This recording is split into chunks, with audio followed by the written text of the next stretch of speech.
The garden shed smelled of cedar and wet earth, and my housekeeper had her hand clamped over my mouth before I'd taken 3 steps inside. "Ma'am, please, don't make a sound. I am begging you." I tried to pull her hand away. She wouldn't let me. 41 years I'd known this woman, since the year my husband and I bought the house in Rosedale, and I had never once seen her face look like that. Like something had gone wrong with the bones of it. Like she was holding herself together with willpower and prayer. "You need to see this," she whispered, "but you cannot let her hear you. Promise me?" I nodded. What else could I do? I was 68 years old, dressed in the cream-colored silk blouse I'd ordered from Holt Renfrew, specifically for the rehearsal brunch, and my own housekeeper had just dragged me into the garden shed and was pressing me against the wall like a fugitive. My son was getting married in less than 4 hours. The caterers were setting up white tents on the back lawn. The string quartet from the conservatory was due to arrive at noon. And here I was, hiding behind a wheelbarrow. She let go of my mouth slowly, watching my eyes to make sure I'd keep quiet. Then she pulled a brown envelope from inside her cardigan and pressed it into my hands. "I found it last night. I wasn't going to say anything. I told myself it wasn't my place. But this morning, I heard her on the phone in the powder room, and I knew I had to." My fingers went cold. The envelope was thick, heavier than paper should be. "Open it," she said, quickly. "She's coming back from the florist in 20 minutes. She, of course, was my future daughter-in-law. The woman my son loved. The woman whose name had been on every Christmas card I'd written for the past 16 months. The woman whose mother had flown in from Halifax yesterday and told me at dinner that she'd never seen her daughter happier in all her life." I opened the envelope. What I saw made my stomach turn over so hard I thought I might be sick on my own shoes. I should back up. I'm getting ahead of myself, and if you're going to understand what happened that morning and what I did about it, you need to know how we got there. My husband passed 4 years ago this April, pancreatic cancer. 8 months from the day they found it to the day I sat in our bedroom on Avenue Road and held his hand while he stopped breathing. We'd been married 39 years. He was a tax lawyer at one of the Bay Street firms, the kind of man who wore the same brand of dress shirt for 20 years because he'd found one that fit and saw no reason to look further. He was steady. He was kind. He laughed at his own jokes before he finished telling them, and our son inherited that habit so completely that sometimes I'd hear him on the phone from the other room and have to sit down because for a half second I'd think it was his father. We had 1 child. 1. We'd wanted more, but the body decides what the body decides. So our son was the sun and the moon and the entire weather system of our small family, and when his father died, he became all I had left. His name is what you'd expect from a Toronto family of our generation. Solid English, the kind of name a grandfather might have. He's 34 now. Went to Upper Canada College, then Queen's, then law school at McGill. He works at his father's old firm. Took the same office, even when the senior partner retired. I don't think he did that on purpose. I think he just walked into the empty office one day and felt the weight of his father in it and couldn't bear to take any other. He dated, over the years. Pleasant girls, smart girls, none of them ever stuck. I used to worry about it, the way mothers do, until I learned to stop. He'd find his person when he was meant to. That's what I told my friends at the bridge club, and I half believed it. Then, one evening in the autumn of last year, he came over for Sunday dinner with a woman on his arm, and a look on his face I hadn't seen since he was 9 years old, and got his first puppy. I knew before he opened his mouth that this was different. Her name, and I'll call her by the role she played, since I've made my peace with never saying her real name aloud again, was the bride. She was 31. She told us she worked in marketing for a boutique skincare company up in Yorkville and that she'd grown up in a small town outside Halifax and that her father was a retired fisherman and her mother taught grade 4. She was beautiful. I'll give her that. Tall, dark-haired, with a laugh that made the room turn to look at her. She brought me a hostess gift the first time she came. A hand-thrown ceramic vase from a potter she swore she'd discovered herself in Prince Edward County. I still have that vase. I should throw it out. I haven't yet. She and my son got engaged 7 months later. The proposal was at a cottage we have up in Muskoka. He took her out on the dock at sunset. She cried. He cried. He called me that night, voice cracking, and I cried too. My boy, my only boy. He'd found her. The wedding was set for the September long weekend. We'd be holding it at the house, which was both a sentimental choice and, in retrospect, a strategic one. My son had said to me more than once that his bride's family didn't have the means to host the way ours did, and he wanted to be careful not to make her feel small. I admired him for that. I still do. He has his father's instinct for kindness, even when kindness costs him something. The bride's mother arrived on Friday afternoon. Pleasant woman. Nervous in the way people from smaller towns sometimes are when they're brought into the orbit of a Rosedale house with 3 staff and a swimming pool and an original group of 7 sketches in the front hall. I went out of my way to make her feel welcome. I served her my mother's tourcière at dinner and asked her about her grade 4 classroom and listened carefully when she answered. She seemed kind. I remember thinking that whatever the bride had, she'd gotten the warmth from somewhere, and her mother seemed like a fine candidate. She also said, that night at dinner, that she'd never been so happy as she was watching her daughter find love. That was the line, word for word. I want you to remember it. The morning of the wedding, I was up at 5. Couldn't sleep.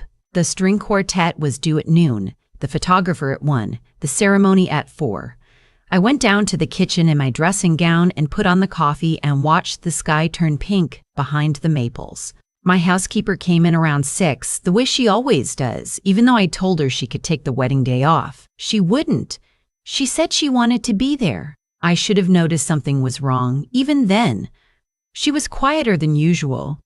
She kept looking at me and looking away. At 7, the bride came downstairs.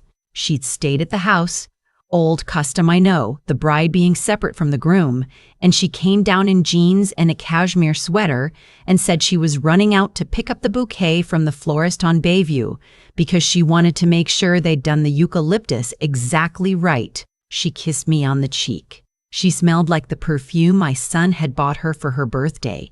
She said, "I can't believe this is the day." I said, "Neither can I, sweetheart." She left. I poured another coffee. And 5 minutes later, my housekeeper came into the breakfast room and told me she needed to speak to me privately and that I had to come with her right now and that I shouldn't bring my phone. That brings us back to the garden shed. I opened the envelope. The first thing I pulled out was a photograph. It was a wedding photo. The bride, my son's bride, in a different white dress, standing on the steps of a church I didn't recognize, holding hands with a man who was not my son. The man was older, maybe 40. He had a kind face and a sandy beard, and he was looking at her like she'd hung the moon. The date stamped in the corner of the photograph was 4 years ago, June. I felt the air leave my body.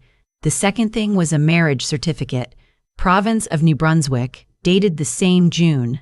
Her name, her real name, which differed from what she'd told us by exactly 1 letter, the kind of slip you wouldn't catch unless you were looking, and his name, and a registrar seal, and 2 witnesses. The third thing was a birth certificate, a little girl, 3 years old. Mother's name listed identically to the marriage certificate. The fourth thing was a court document, a petition for divorce filed by the husband alleging desertion, dated 9 months ago. Status, pending. Not finalized, not granted. Still in process. She was already married. She had a child.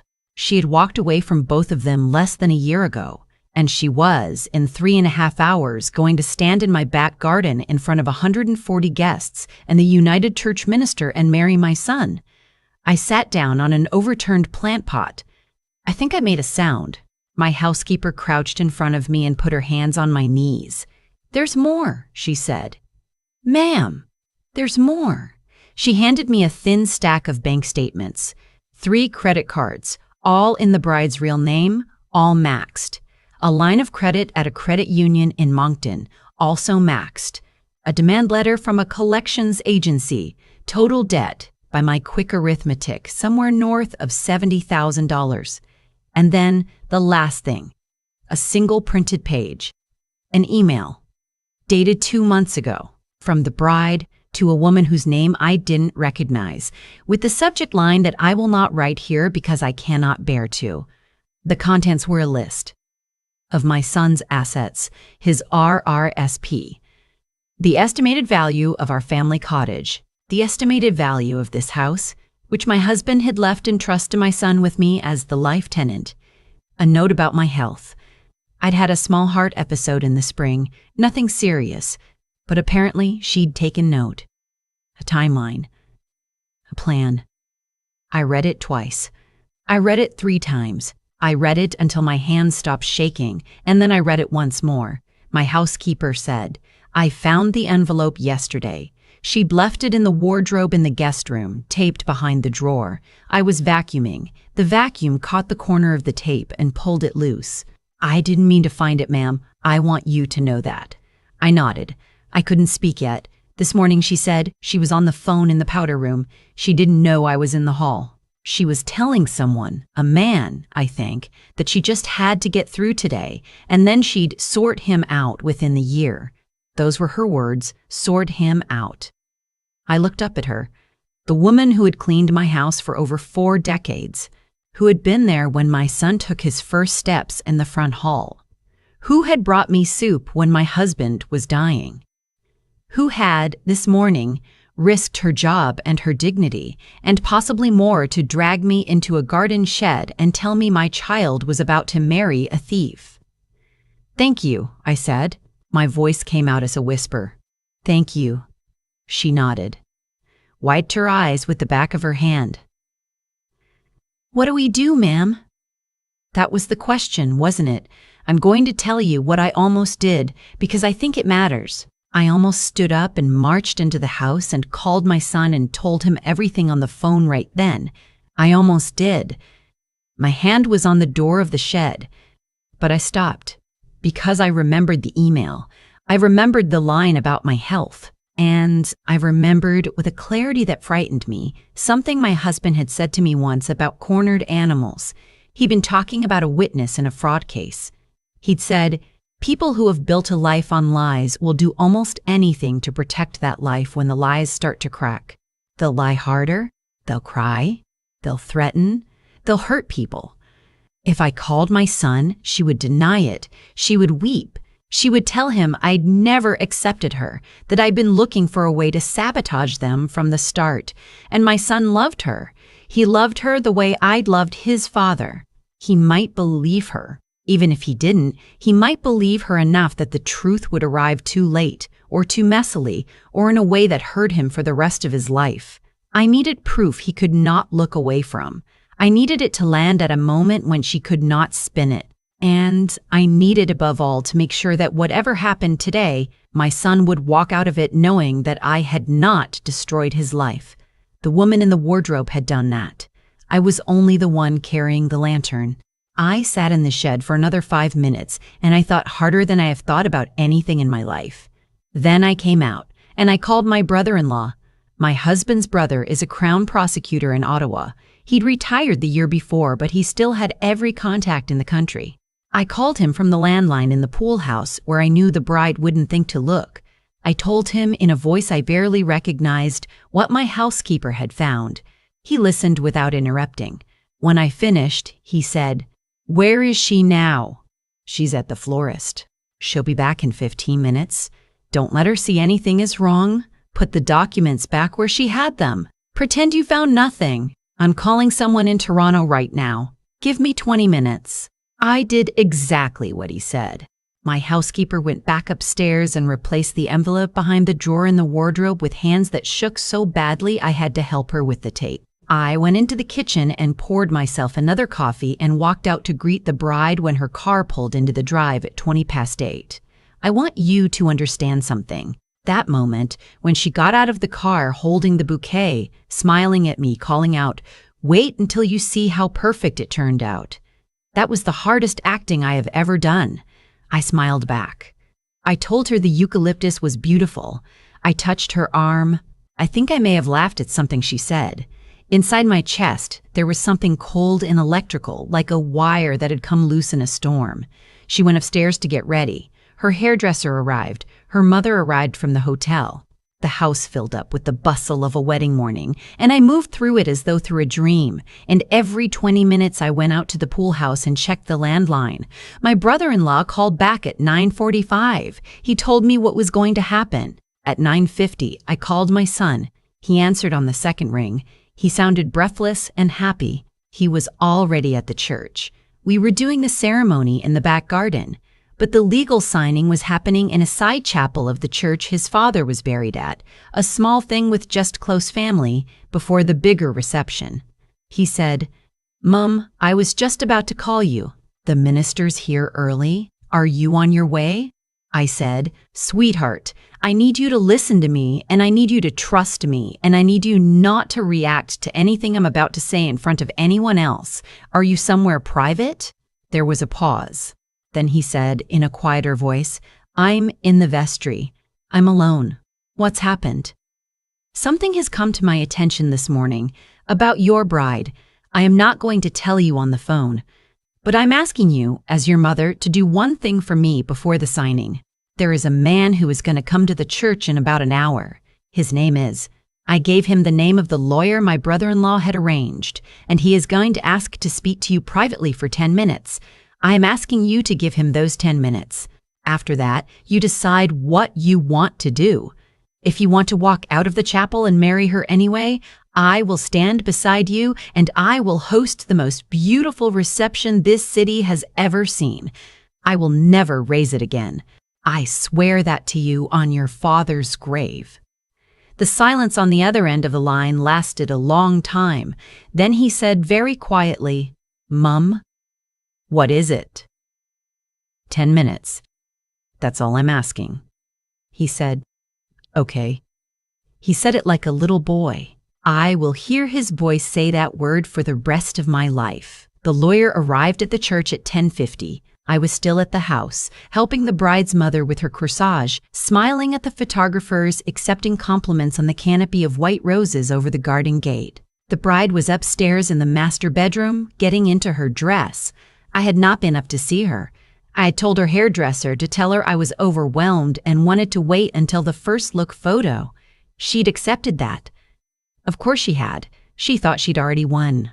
At 11:30, my son called me back. He didn't say hello. He said, "Is it real?"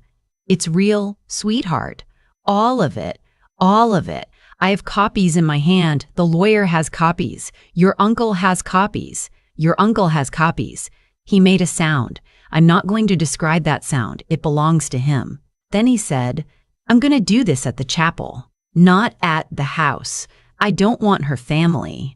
I don't want her mother to find out in front of 140 people. Her mother didn't do anything wrong, did she?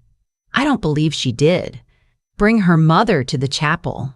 Tell her there's a private blessing before the signing and the family is gathering. Just her mother, and you, and uncle. No one else. The others can come at 1 for the signing, except there isn't going to be one. All right, sweetheart, and Mum." "Yes, tell the driver to bring her in the second car. Not with me. I can't sit next to her right now. I can't do that yet. All right, I love you, my darling. I love you so much." I went upstairs and I knocked on the door of the master bedroom, and I told the bride that her groom had requested a small private moment with both mothers and his uncle before the ceremony at the chapel, an old family tradition my late husband's mother had started, and that the cars were ready. She laughed and said it was so sweet, so traditional, and she finished her lipstick and she came down the stairs in that dress, that white dress, holding the eucalyptus bouquet, and she got into the second car with my brother-in-law as I'd asked. He'd flown in that morning. She didn't know him well. She didn't know him at all, actually. He told me later that she chatted the whole way about how lucky she felt and how she'd always wanted a Toronto wedding. He listened. He didn't say a word. I went in the first car with her mother. I held that woman's hand the entire drive. We arrived at the chapel. My son was waiting on the steps. He had been crying, I could see that, but he had cleaned his face and put his shoulders back, and he looked, in that moment, more like his father than he ever had in his life. The bride got out of the second car. She saw his face. The smile slipped off her own. She said, "What's happening?" He said her name. Her real name. The one with the different letter. The one on the marriage certificate from New Brunswick. She went gray. I have never seen a person's face change color like that. It was like watching a candle blow out. Her mother, beside me, made a small sound and said, What did he just call her?" The lawyer stepped out of the chapel. So did 2 officers from the Toronto Police Service who had been waiting inside, and a woman from the Crown's office. The fraud investigation had moved fast. My brother-in-law had pulled every favor he had, and the warrant had come through at 10:40. She tried to run. In the dress. In those shoes. She made it about 6 steps before one of the officers caught her by the elbow, very gently, and said, "Ma'am, please." I want to tell you that I felt triumphant in that moment. I didn't. I felt like I was watching something die. The wedding I'd planned for my son, the grandchildren I'd half imagined, the Christmas mornings, the version of my life where I could have called this woman daughter. What I did feel, and I'm not proud of it, but I won't lie to you, was a thin, hard satisfaction when I saw her hands cuffed in front of her, the eucalyptus bouquet still on the ground where she dropped it, the lace of her sleeves catching on the metal. She had planned to drain my son, to wait out my heart. She had written it down. Her mother stood beside me on the chapel steps and watched her daughter being put into the back of a police car, and then her knees gave way, and I caught her, and we both ended up sitting on the cold stone of the steps holding each other and weeping. Her mother had not known. I'm certain of that. The investigators confirmed it later. Her mother had been told the same lies about the marketing job and the boutique skincare company. Her daughter had been a stranger to her for years. We held the reception anyway. Not the wedding. There was no wedding. But the food was paid for and the guests were already arriving, and my son, after an hour alone in the chapel with the minister, came out and said, "Let's feed everyone. Let's tell them the truth. Let's not waste my father's wine." So we did. He stood up at the head of the long table on the back lawn, and he told 140 people, in a voice that didn't shake, that the wedding had not gone forward, that the woman he had loved was not the woman he had thought she was, that the police were involved, and that he was grateful, more grateful than he could say, to the woman who had cleaned our family's house for 41 years because she had saved him. He raised a glass to her. 140 people raised glasses to her. She stood at the side of the tent in her gray dress and her sensible shoes, and she put her hand over her mouth, and she cried, and I cried, and my son cried, and somewhere in there it stopped feeling like a funeral and started feeling like something else, something like a beginning, a small, painful, honest beginning. The trial happened the following spring. She pled out. She got 4 years for fraud and bigamy and identity-related offenses, which the lawyers told us was on the lighter end. The little girl in the birth certificate is being raised by her father, the man in the photograph, the kind one with the sandy beard, and by all accounts, she is a happy child. My son sends a gift at Christmas. Anonymously. He won't talk about it, but I see the receipts. Her mother and I write each other twice a year. She's a good woman. We have that strange, sad bond now, the bond of 2 mothers who loved someone who didn't deserve loving, and we don't pretend otherwise. She came up for tea last summer. We sat in the garden and didn't talk much. We didn't need to. My son is doing well. He's seeing someone, finally. A pediatrician he met through a friend, a quiet woman who laughs at his jokes the way I used to laugh at his father's. I'm not going to say anything more about her until there's something to say.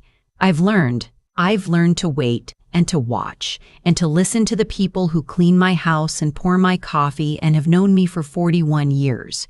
Because sometimes those people see what the rest of us are too proud or too hopeful to see. If you're listening to this and you're a mother and somewhere in the back of your throat there's a small voice telling you that something isn't right about the person your child has brought home, please, I am asking you, don't talk yourself out of it. Don't tell yourself you're being unkind. Don't decide that love is enough on its own, because love isn't enough on its own. Love needs eyes. Love needs the people around it paying attention. And to whoever cleans your house, drives your car, watches your children, be kind to them, pay them well, learn their grandchildren's names, because one day the world might tilt sideways and the person who steadies it for you might be the person you almost overlooked. That's my story. I've been turning it over for nearly 2 years now, and I still don't have a tidy ending for you. I have a son who's healing. I have a housekeeper who is more like family than most family. I have a garden where the white roses still bloom every September, and I cut them and I bring them inside and I put them in the ceramic vase from Prince Edward County because I refuse to let one bad woman ruin a good vase. Some things you don't throw out. Some things you keep and you fill with flowers and you go on. I've thought about that morning 1,000 times, and what I keep coming back to is this. Nothing about what happened was an accident. Not the part where my housekeeper found the envelope, and not the part where the bride got into that second car wearing handcuffs by the end of the day. Every piece of it was the consequence of something that came before.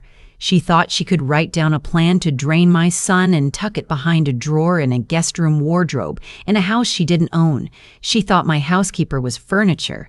That was her first mistake, and it was the one that undid her, because the woman she dismissed had been listening to that house breed for 41 years. People reap what they sow. I don't mean that in a mystical way. I mean it in the plain, practical way my husband used to mean it when he reviewed contracts at the kitchen table. If you build something on a lie, the lie eventually has to bear weight, and lies cannot bear weight. They give. They always give. But the lesson in this isn't only about her. It's about what I had to do and what my son had to do, and what it cost both of us. I think there's a kind of strength people don't talk about enough. It isn't the strength of shouting or making a scene or being right in front of a crowd. It's the strength of sitting down on an overturned plant pot and thinking, really thinking, when every part of you wants to act. I almost called my son the second I read that email. I almost ran into the house and started screaming. The fact that I didn't is the only reason this story has the ending it has. Sometimes the most powerful thing a person can do is wait 3 more minutes and use those minutes to build a stronger foundation under the truth they're about to tell. That's what I'd want a younger woman to take from this. Not just don't trust everyone. That's too simple. What I'd say is sharpen your eyes and sharpen your patience, and sharpen them together, because one without the other doesn't help you. Kindness without clear sight gets you taken advantage of. Clear sight without kindness makes you cruel. You need both. You need them at the same time. And be good to the people who keep your life running. Learn their names. Learn their grandchildren's names. Pay them what they're worth, and then a little more. Not because of what they might do for you one day, but because that's the kind of person worth being. The fact that my housekeeper had a reason to risk her job for me wasn't luck. It was 41 years of small, ordinary decencies, and on the worst morning of my life, it turned into something that saved my only child. I'm 68. I don't know how many wedding mornings I've got left in me, but I know what I learned. Watch carefully, act bravely, treat people well. The rest will follow. It was a Tuesday in late October when I found my daughter collapsed on the front porch, her coat torn at the shoulder and her lips split open. I had been inside making tea. The kettle had just begun to whistle when I heard the thud. Not loud, more like something soft giving way, and I set the kettle aside without thinking and walked to the door. She was on her knees in the cold, one hand pressed flat against the wooden boards to hold herself up, and when she looked at me, she didn't say anything at first. She just looked. "Hazel," I said. She shook her head slowly, like she was trying to clear something from it. Then she whispered, barely loud enough for me to catch it through the screen door. "He knew, Mom. His mother told him I deserved it. I don't remember opening the door. I don't remember kneeling down beside her. What I remember is the feeling of her hair against my cheek and the cold of the porch boards coming through my slippers, and thinking, very clearly, very quietly, that something had broken tonight that was never going to fix itself the same way again." Hazel had married Garrett 4 years earlier in a small ceremony at a vineyard outside Niagara-on-the-Lake. It had rained, which she said was good luck, and Garrett's mother, Loretta, had worn a cream-colored dress that was just pale enough to cause comment and just off-white enough to deny it. I noticed. My sister Adele noticed. We said nothing because it was Hazel's day, and Hazel was glowing, and you choose your battles when your daughter is glowing like that. Garrett worked in commercial real estate in Hamilton. He was not a bad man, in the way that some men are not bad men. They don't set out to cause harm, they simply lack the architecture to prevent it. He deferred to his mother in ways I found troubling early on, the kind of deference that looks like love from the outside but feels like something else when you're the one being deferred around. Loretta had never liked Hazel. She never said so plainly. That wasn't her way. What she said at Sunday dinners and holiday gatherings and the occasional family barbecue on Garrett's parents' property out in Ancaster were things like, "Hazel, you must find it hard keeping up with everything, working those long shifts, and I always say, some women are just built for this kind of life and some aren't, and that's perfectly fine." Small things, said with a smile. The kind of thing you can't bring to your husband without sounding like you're cataloging grievances. Hazel had brought it to Garrett once, early in the marriage. He had listened, nodded, and said his mother meant well. After that, Hazel stopped bringing it to him. What I learned that night on the porch, slowly, as I got her inside and made fresh tea and wrapped a bag of frozen peas in a dish towel for her lip, was that the trouble had started 3 weeks before.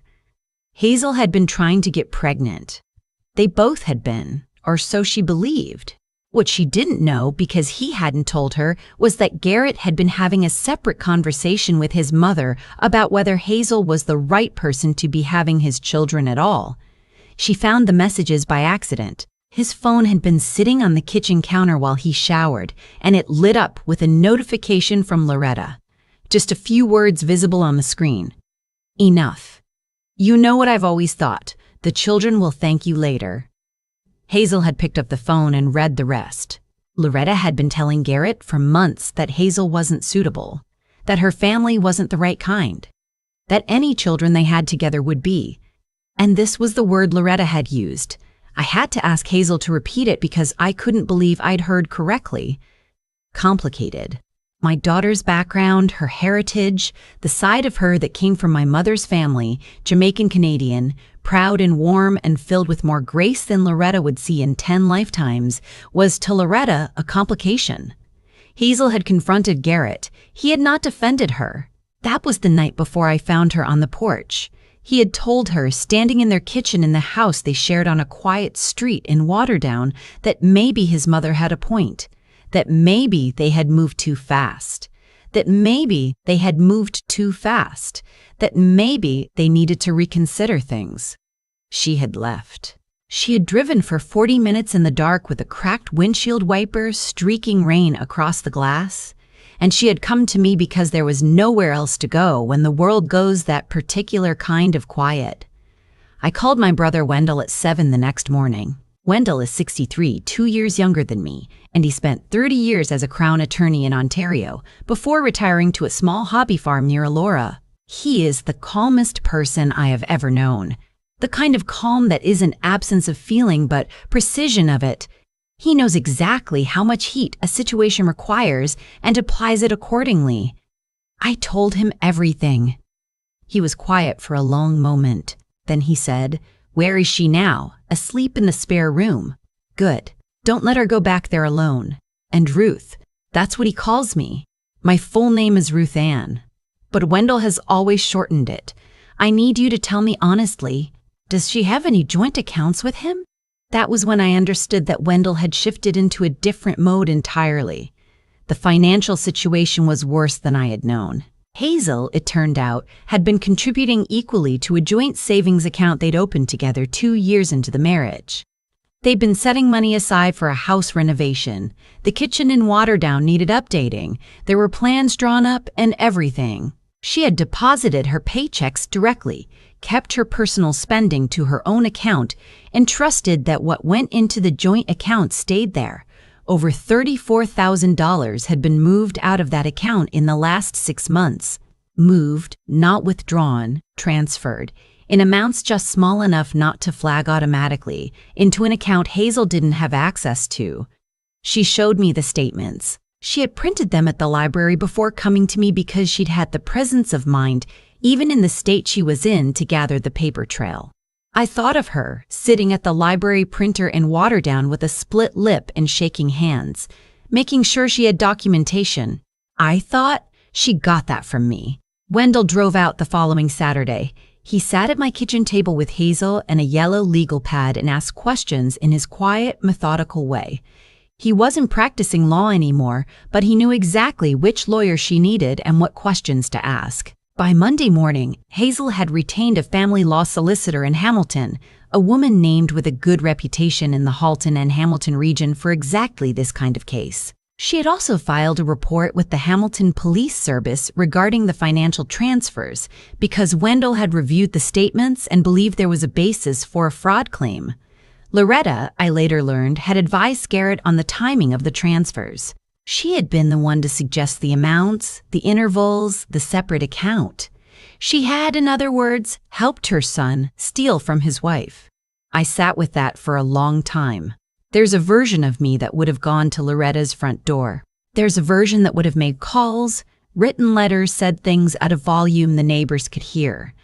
I'm 61 years old, and I have learned, not easily and not without cost, that the most effective anger is the kind you put into process rather than performance.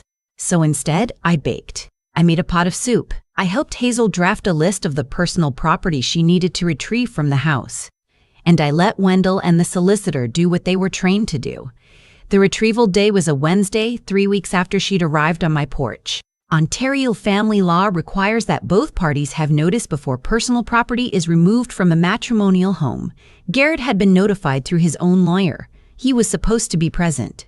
He wasn't. He'd gone to the office, which his lawyer later characterized as a scheduling conflict, and which I characterized internally as cowardice. Loretta was there, though. She was parked in a silver sedan across the street when we pulled up. Hazel didn't notice her at first. I did. We went inside with the solicitor's clerk and two of Hazel's friends who had volunteered to help carry boxes. We moved efficiently, room by room, the list checked and rechecked. Photo albums. Her grandmother's quilt, the one made by my mother's mother in Kingston, Jamaica, before she immigrated. Green and gold and deep burgundy, folded carefully into a plastic bin. Hazel's nursing credentials, framed and hanging in the upstairs hallway. Everything documented, photographed, initialed. We were carrying the last boxes to the car when Loretta got out of the sedan. She walked across the street with the careful posture of a woman who has rehearsed this. She was wearing a good coat. She looked at Hazel and said with absolute composure, "I hope you understand this isn't personal." Hazel stopped walking. I put my hand on the bin I was carrying and held it steady. Hazel looked at her mother-in-law for a long moment. Then she said very quietly, "It was personal the moment you used the word complicated about my children." Loretta opened her mouth. Hazel had already turned back to the car. I followed my daughter. I did not look back. The legal process took 7 months. The fraud claim against Garrett was investigated and ultimately resulted in a repayment agreement as part of the divorce settlement. Hazel received the $34,000 back, plus interest as part of the negotiated terms. The family law proceedings were uncontested in the end. Garrett, when it became clear that his financial conduct would be part of the court record, stopped contesting. Loretta faced a separate conversation with police regarding her role in advising the transfers. Whether she was ultimately charged was not something I was privy to. What I know is that the detective assigned to the case told Hazel's solicitor that Loretta had been cooperative, which in my experience means someone realized very quickly that the story they'd planned to tell wasn't going to hold up. Hazel moved into a rental apartment in Dundas in the spring. 2 bedrooms, a balcony facing west, a small garden plot that was part of the building's shared green space. She planted tomatoes. She called me every Sunday. She was not unscathed. I want to be clear about that, because these stories have a way of ending with the survivor entirely whole and radiant and at peace, and that's not quite honest. Hazel grieved. Not Garrett specifically. She'd done that grieving earlier, in the car on the dark highway, maybe before that, but the idea of the life she'd been building, the kitchen renovation that never happened, the plans. She was sad in the way people are sad when they've been shown something true and painful about someone they trusted and have to reorganize everything they thought they knew. But she did it. She reorganized. That's what my daughter does. In November, almost exactly a year after she'd appeared on my porch, Hazel called me on a Sunday morning and said she wanted to come for dinner. She brought someone, a man named Arthur. No, I'm sorry, I'm not to use that name. She brought someone. I'll call him what she calls him.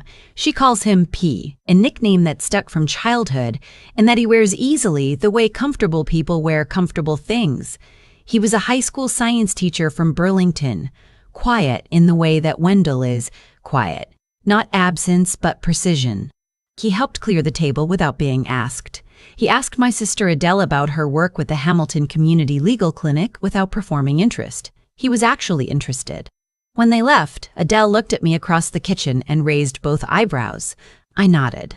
The thing about Loretta, and I have thought about this many times, and the particular way you think about things you're trying to make sense of, rather than just be angry about, is that she was afraid. That's what it comes down to. She was afraid of what she didn't recognize, and rather than sit with that discomfort the way any of us must, when we encounter something unfamiliar and important, she decided her fear was information.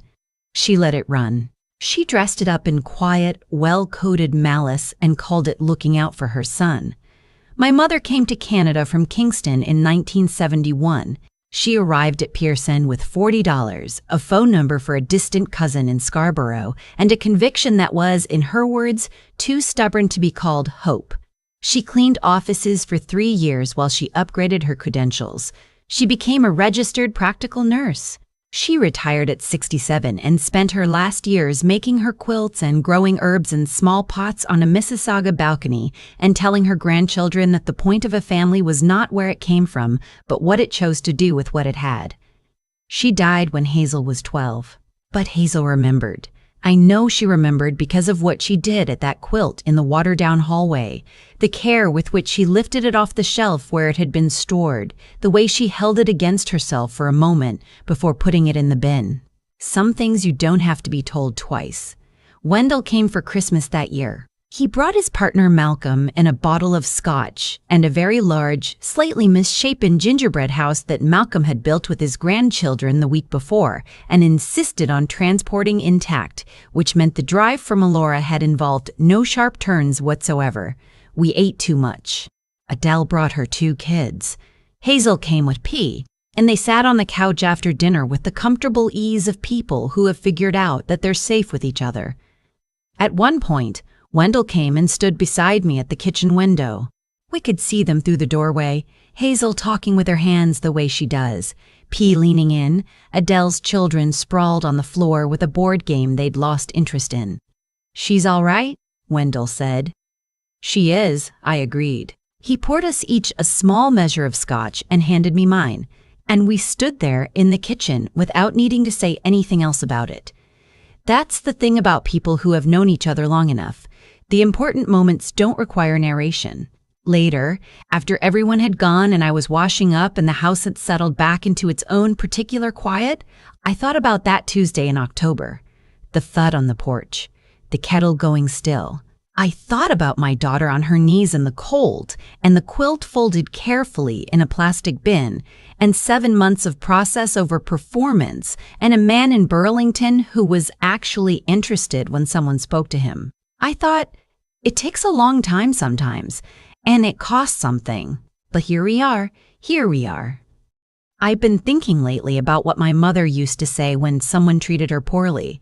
She didn't call it injustice. She didn't reach for a big word. She would just look at you steadily and say, "People show you what they're made of. The job is to believe them."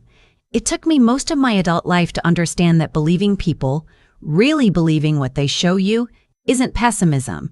It's a form of intelligence. And it's one of the harder ones to develop because it requires you to stop filling in the gaps with what you wish were true. Loretta showed us what she was made of long before that Tuesday in October. She showed it in cream-colored dresses and quiet comments at Sunday dinners. She showed it in the word complicated, chosen carefully, deployed precisely, designed to wound without leaving a mark anyone could point to. The cruelty wasn't in the loudness of it. The cruelty was in the craft. What I keep coming back to is Hazel at the library printer.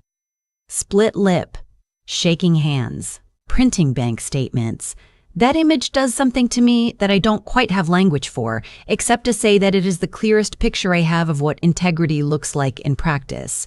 Not in the moments when it's easy, but in the moments when you are in pain and frightened and you still make yourself gather the evidence before you do anything else. That's not something I taught her directly. I don't think you can teach it directly. You model it over decades and hope it takes root. It took root.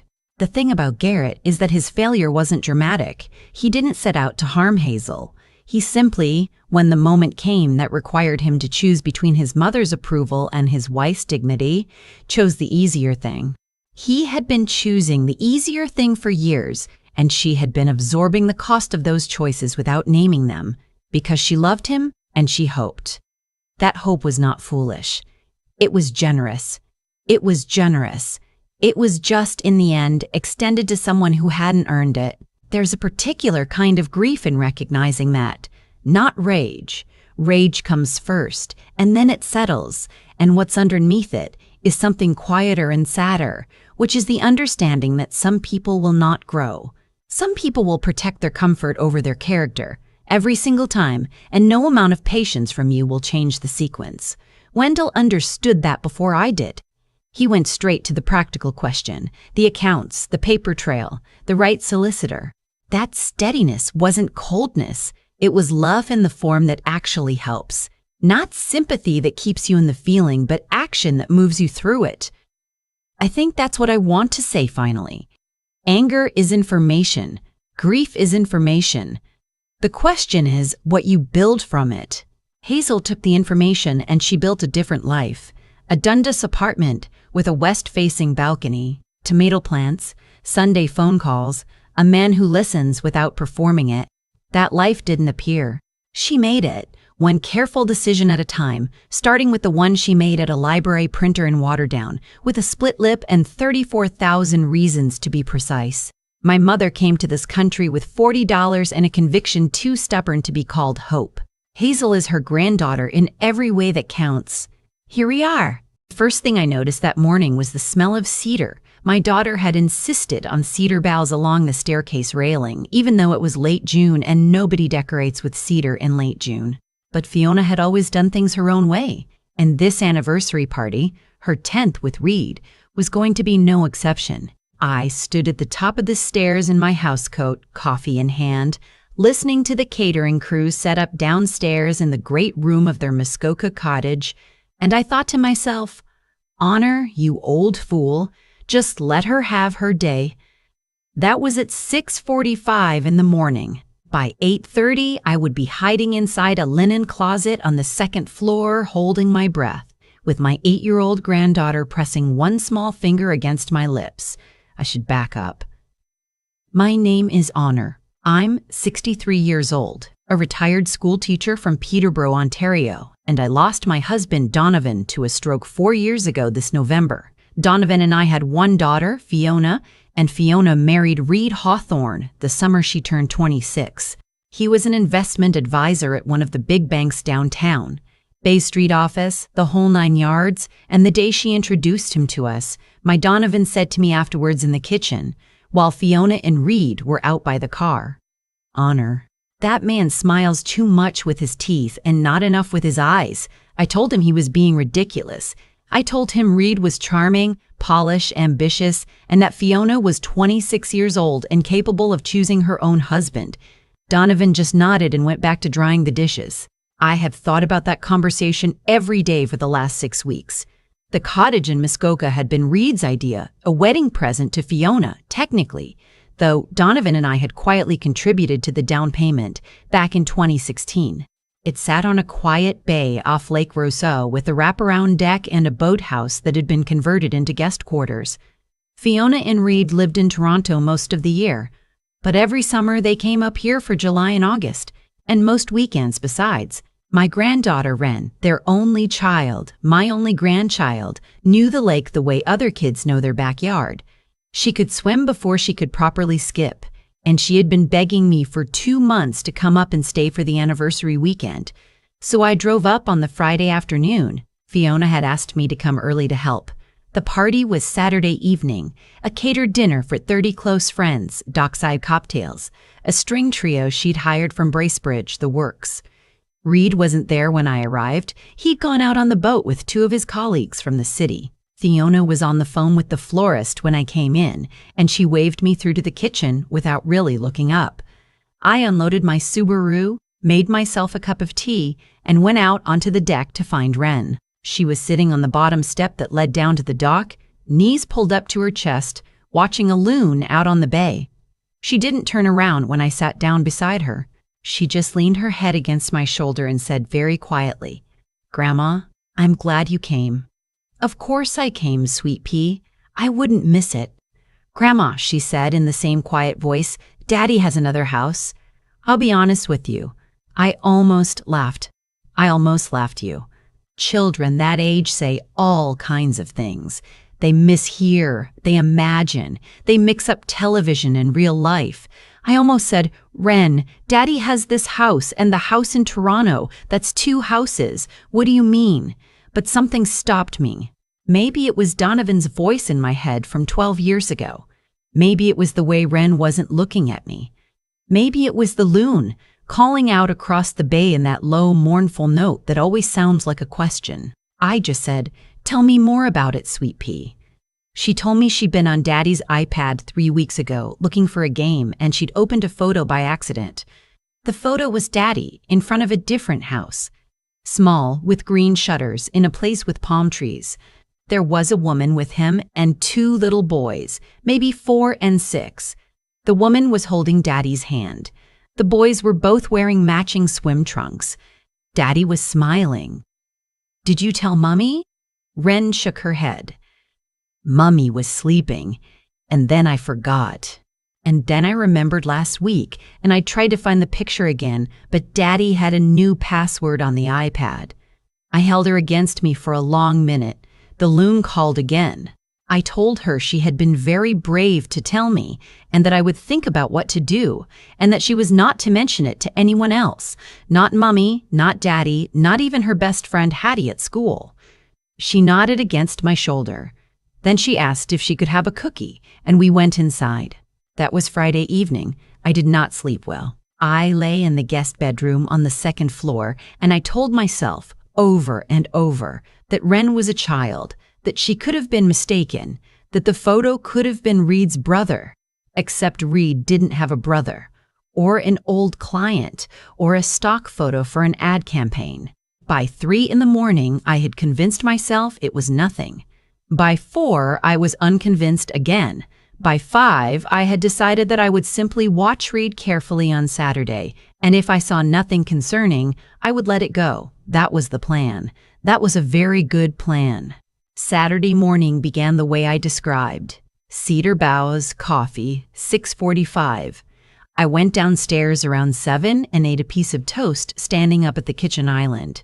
The caterers were carrying in trays of canapes. Fiona was already in her tennis whites.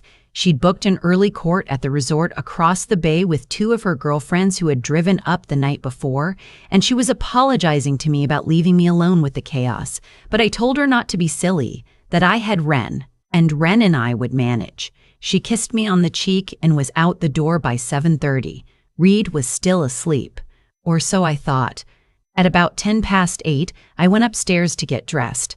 Wren was in the den watching a cartoon on the television, the volume low. The hallway on the 2nd floor ran past the master bedroom, Reed and Fiona's room, and then past 2 guest rooms and a linen closet, and finally to the room I was using at the end of the hall. As I walked past the master bedroom, I heard Reed's voice. He was on the phone. The door wasn't fully closed. There was a gap of maybe 2 inches. I should have kept walking. I want you to know that. I am not the kind of woman who eavesdrops. I taught grade 4 for 31 years. I am the woman who tells you that listening at doors is for cowards. But I heard him say a name, Marissa, and I heard him say the boys, and I stopped. I stood in that hallway with my back against the wall, and I listened. He was speaking softly, in the voice you use when your wife is gone but might come back at any moment. He said the boys' school was starting up again in September and that Marissa needed the next installment by Friday.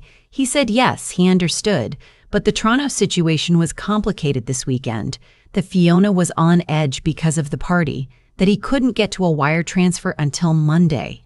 He said, I know, baby. He said, I'll make it up to you in August. He said the cottage is in her mother's name on paper, but I'm working on that. The cottage is in her mother's name on paper.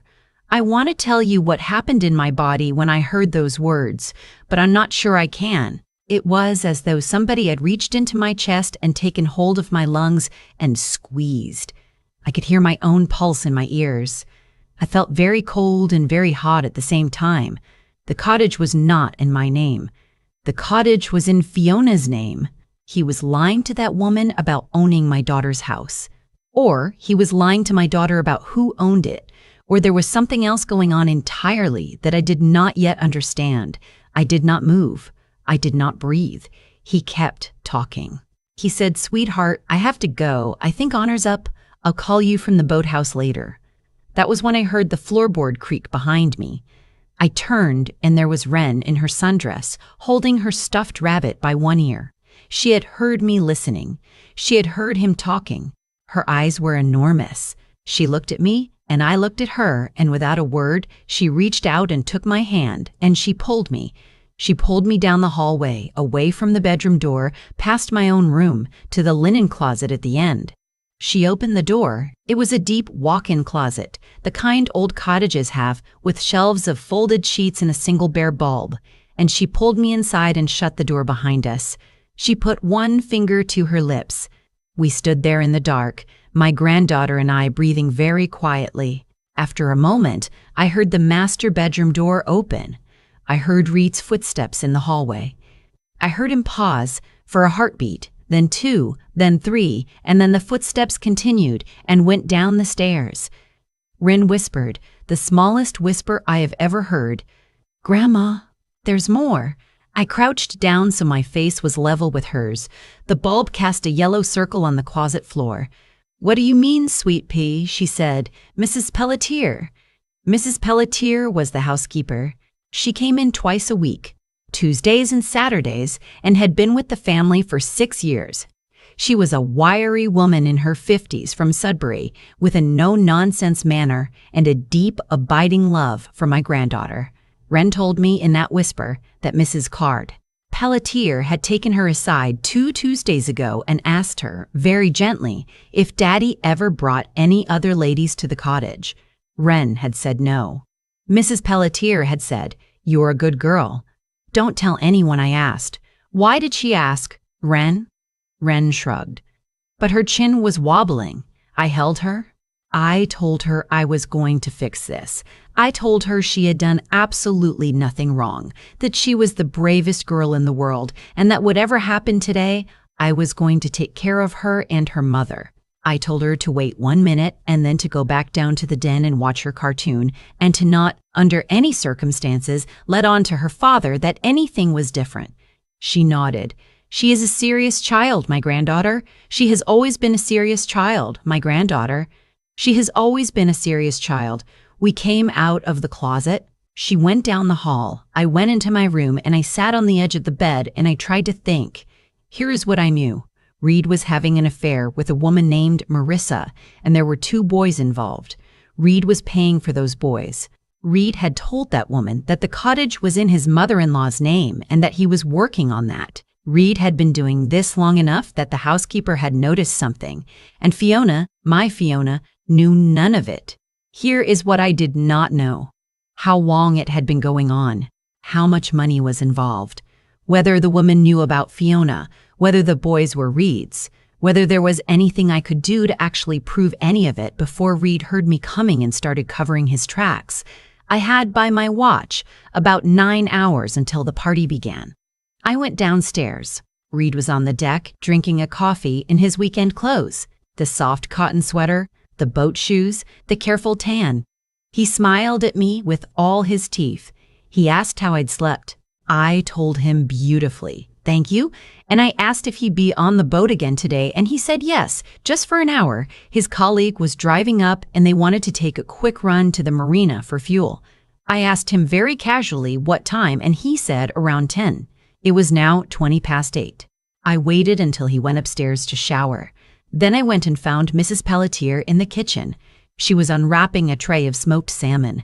I asked her if she could spare me 10 minutes upstairs. She looked at me and I looked at her, and she set down the tray and we went up to my bedroom together. I will spare you the long version of that conversation.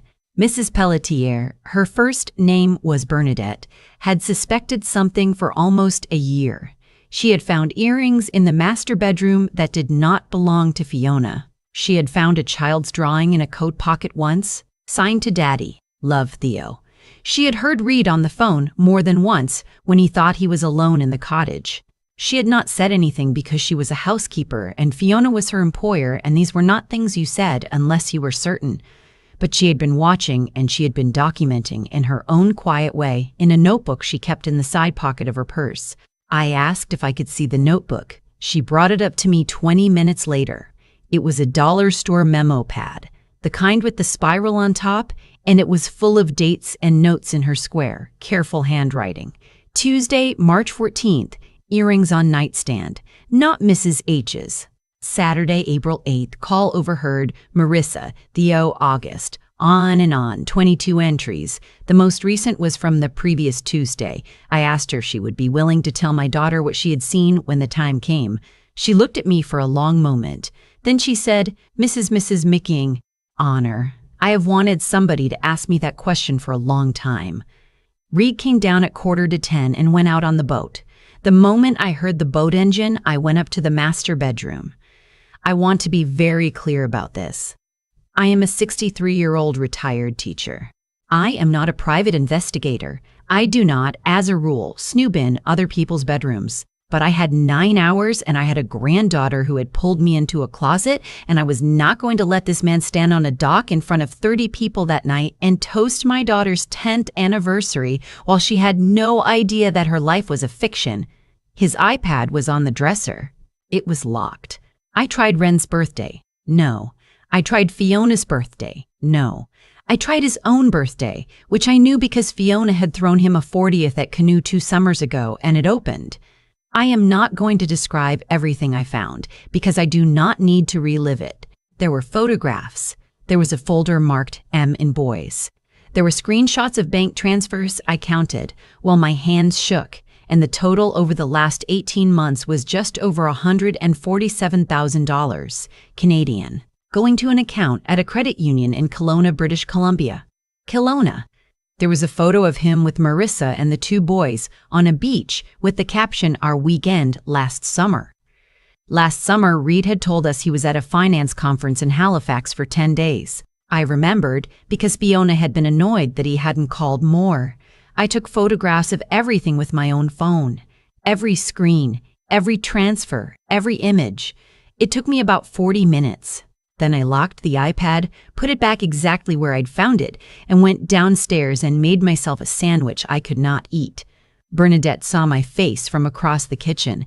She just nodded once and went back to arranging the canapes. Now, here's the part I have thought about most. In the weeks since, I had a choice to make. I could tell Fiona before the party. I could pull her aside the moment she came back from tennis and show her the photographs and let her decide what to do. Or I could let the party happen and tell her after. The video version of this story, the one you watch in your head, the one I'd seen 100 times in soap operas, is the one where the mother stands up at the toast in front of all the guests and announces the truth. That is a satisfying story. That is a satisfying story. That is a story for television. But Fiona was my daughter, not a character, and humiliating her in front of 30 of her closest friends on the dock she loved, while a string trio played, was not justice. It was theater, and my daughter deserved better than theater. I told her at 11:30 in the bedroom upstairs that had been mine for a single night. I sat her down on the bed. I told her that I had something extremely difficult to share and that I was going to ask her to listen to all of it before she said anything. I told her that I loved her more than anything in the world and that nothing she was about to hear was her fault. And then I showed her the photographs on my phone. I will not describe what my daughter looked like in the next 30 minutes. That is not for the internet.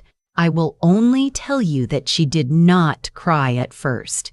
She got very, very still. She looked at every photograph. She read every transfer. She asked me 3 or 4 practical questions in a voice I had never heard come out of her mouth. How long? How much? Where? Who else knows?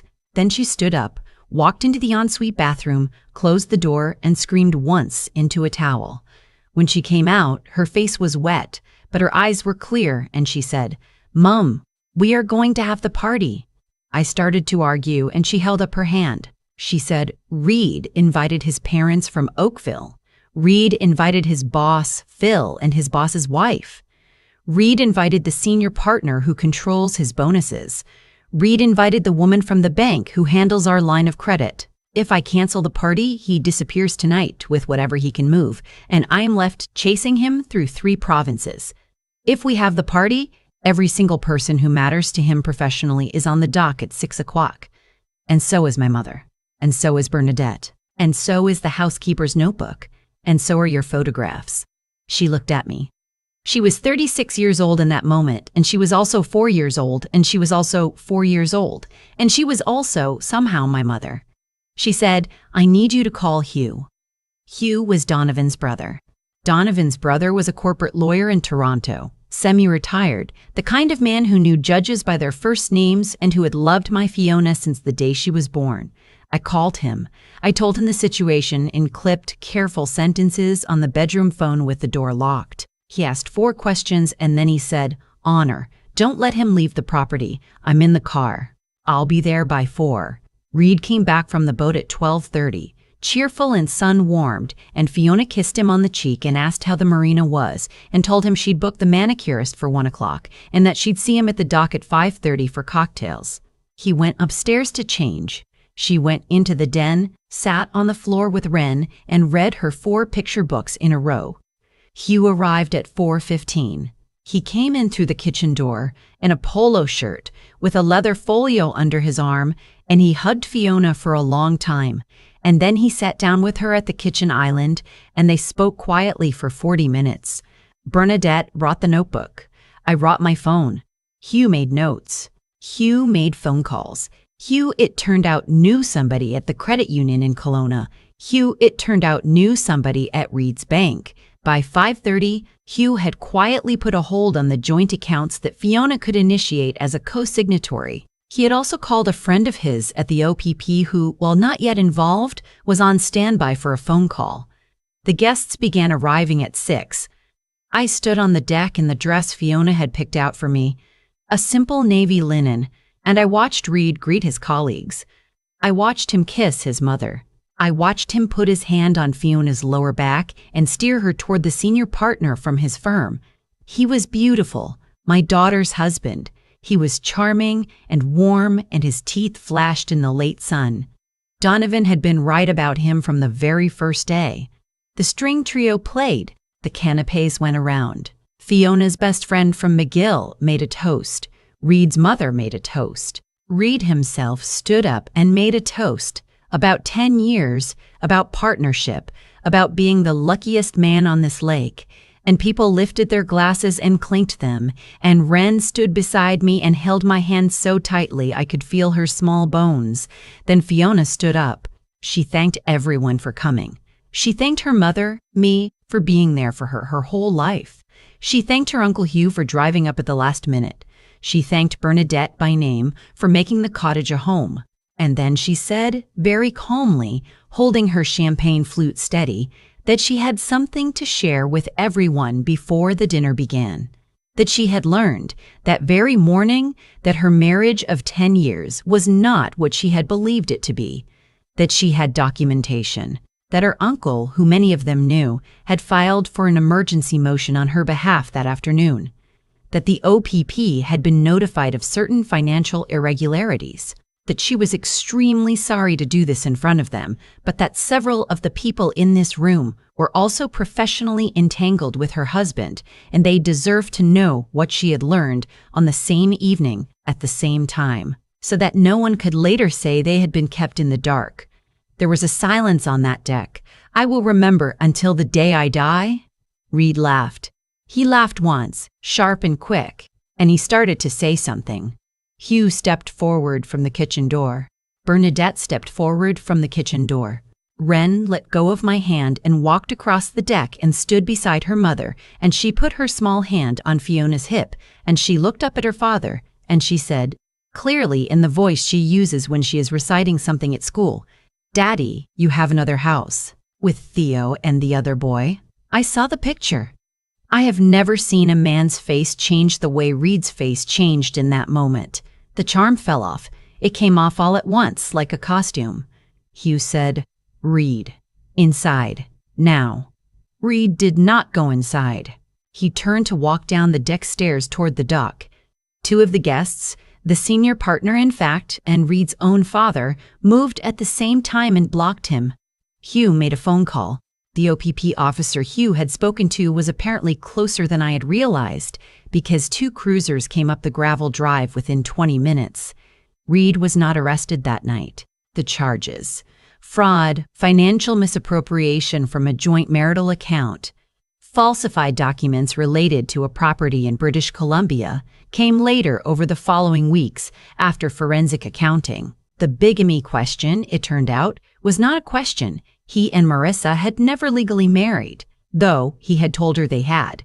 She was, herself, a victim with two small boys whose father was now facing serious legal consequences. Fiona, to her eternal credit, has reached out to that woman, quietly, through a lawyer, with kindness. Those boys are Wren's half-brothers, and my granddaughter has decided on her own that she would like to know them one day.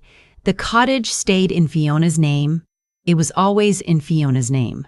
The lie Reed had told Marissa about it being in mine was apparently part of a long-running scheme to convince her that he was wealthier than he was, that the property in Kelowna was on the way, that everything was just around the corner. He had been borrowing against my daughter's life to fund a fantasy in another woman's, and he had been doing it for almost 3 years. Fiona sold the cottage in October. She said she could not sleep there any longer. She and Wren moved out of the Toronto house and into a smaller place in Leaside, near her old school. Wren is now in grade 4 and has a wonderful teacher who reminds me in some ways of myself 30 years ago. Fiona has gone back to work part-time at a nonprofit she used to volunteer with. She does not date.